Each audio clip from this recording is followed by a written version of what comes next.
Pag may business plan ba, sure success ang small business mo. Alam mo anak, akala ko dati, pag may magandang detailed business plan ako, guaranteed ng success ng business ko. Kaya may time sa business ko na wala na kaming ginawa kundi mag-planning.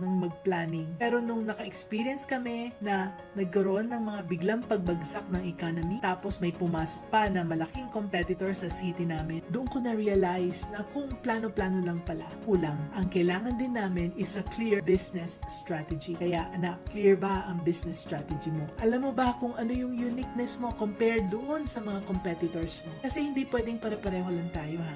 At kung alam mo na ang uniqueness mo, nakikita ba naman ito ng mga customers mo? Kasi pag nakita na nila ito, kahit na ano pa ang mangyari sa economy at kahit na sino pa ang pumasok na competitor, ikaw pa din ang pipiliin nila, di ba? So, identify your business strategy now ha. At kung need mo ng tulong ko, DM or comment lang sa baba.